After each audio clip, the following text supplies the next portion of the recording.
Hello YouTube, this is Frugal and this is the Frooglesim news for today, Sunday, September the 13th. No news last week because, well, there was no news last week.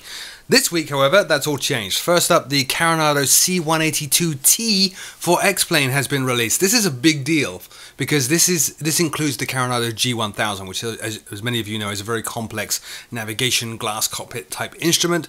Their version of the G1000 includes terrain awareness map, declutter modes, a checklist mode, vector-based water, I have no idea what that means, and pop-up windows, which you can position wherever you want. The C182T also, at long last, has scroll wheel support, ultra high definition textures, modeling and sound as you would expect from Carenado, 3D gauges and custom night lighting effects. Now if you get this aircraft for $34.95 from the Carenado link in the show notes below, you are also required to download the G1000 database from Carenado. That's a separate download, it is free, and that's also at the link in the show notes below. Next up, long awaited by me, the Electron Model 10 from Aeroplane Heaven is now available. It's actually being sold by Just Flight. Now, the Electron Model 10 is a popular 1930s aircraft that was featured in the movie Casablanca with Humphrey Bogart, and it was of course the aircraft that Amelia Earhart embarked on her round-the-world flight attempt in. This aircraft has lots of attention to detail placed on textures to make them really pop, especially shiny metal surfaces, because many of the classic liveries of the Electra were just bare metal.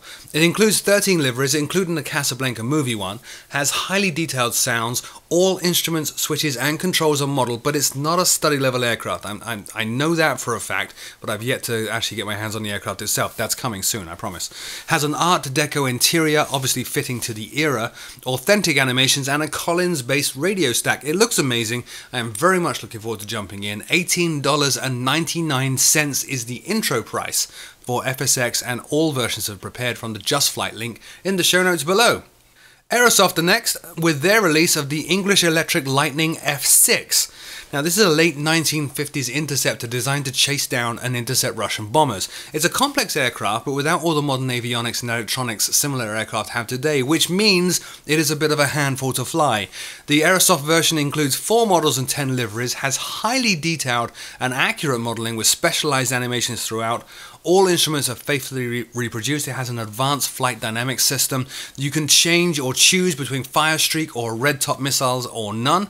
It has arrestor hooks, overwing tanks, ventral gun tank models are also included, and on and on and on and on. This is a highly detailed aircraft. I think that's the point Aerosoft are trying to make.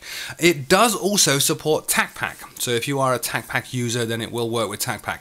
Includes extensive documentation with authentic flight reference cards for normal and emergency procedures, and a set of pilot notes all reproduced from the service air publications, and a manual to explain specific usages in the simulator, basically how to get your frame rates up and not run out of memory.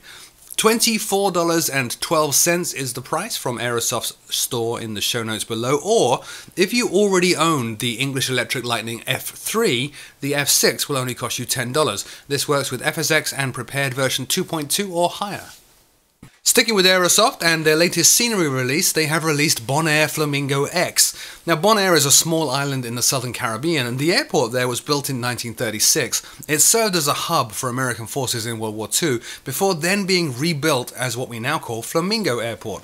Today it mainly handles short-haul flights, but is also a stopover airport for KLM in some of their long-haul routes. The scenery has high-resolution textures which can be toggled off to save memory or increase performance. This is a key point. Custom approach lighting and runway points. Static aircraft as scenery, which again, here's that key point, can be toggled off if you desire. I think the general takeaway here with Aerosoft's Bonaire Flamingo X is you can customize it up and down to suit your machine and performance requirements. It was actually built, it has high-resolution textures on the buildings, and the scenery themselves were constructed with the aid of thousands of photographs taken by the developer at the airport itself. It supports all versions of FSX and prepared 2.5 and up, and will set you back $17.35. Next up, a little bit of drama.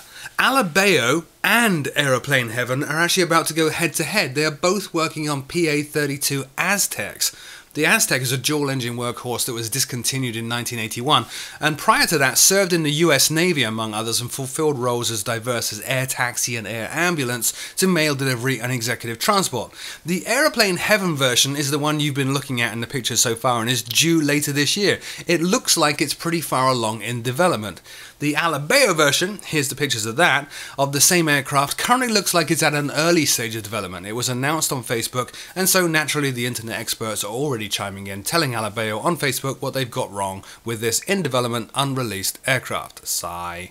Both Alabeo and Aeroplane Heaven, though, have strong reputations in high-quality visuals, so it's going to be interesting to see these two products announced and released hopefully around the same time and then going head-to-head in the market. That's going to make for some very interesting reviews and videos.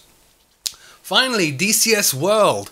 Matt Wagner continues to post monthly updates, and his September the 6th update is linked in the show notes below. He did a demo using the Black Sea map in DCS World 1.5 using the L39. Now, DCS 1.5, he said in the video, is planned to release later this month, along with the L39. DCS 1.5 is going to go into an open beta, and then there will be an open beta for the L39 that will include instant action and single-player missions. Training is coming later on. Along those lines, though, the developers have developed a brand new AI acrobatic scripting system that will be used in the training missions to enable the AI to teach the player advanced maneuvers. So things are afoot in the DCS world.